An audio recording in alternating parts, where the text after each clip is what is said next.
Kichu hello Kichu അമ്മയാടാ. എന്റെ പൊന്നോ ഒടുക്കത്താ പിന്നെ പറഞ്ഞോ. എവിടാ പന്ന? സന്ദീപിന്റെ വീടിന്റെ അപ്പുറത്ത്.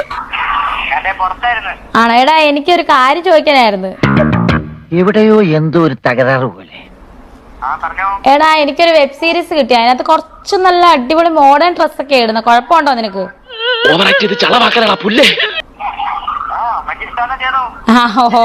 ഓക്കേടാ. എന്ത് പണ്ടാരെങ്കിലും ചെയ്യേ, ഞങ്ങൾ ആരും എതിര് പറഞ്ഞില്ലല്ലോ. ഇതൊക്കെ ഞങ്ങളോട് പറഞ്ഞത് എന്തിനാ?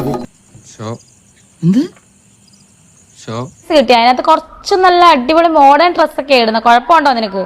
പാവ സ്ത്രീ. ചേട്ടാ, ചെറുപ്പത്തിൽ ഈ സ്ത്രീക്ക് പ്രാന്തണ്ടായിരുന്ന? ദൈവമേ, ശത്രുക്കൾക്ക് പോലും ഇങ്ങനൊരു ഗതി കൊടുക്കരുത്. എനിക്കറിയാം നീ ഇതേ പറയത്തോളെന്ന് അറിയാം. അത് ശരി, വഴി കുത്തിരിക്കാൻ പോകാൻ പറ്റി. ഓക്കേടാ ശരി. സുഹൃത്തുക്കളെ കണ്ടോ, ഇതാണ് കിച്ചു അമ്മയും തമ്മിലുള്ള ബന്ധം. നിന്റെ അപ്പൻ വിശ്വസിച്ചു.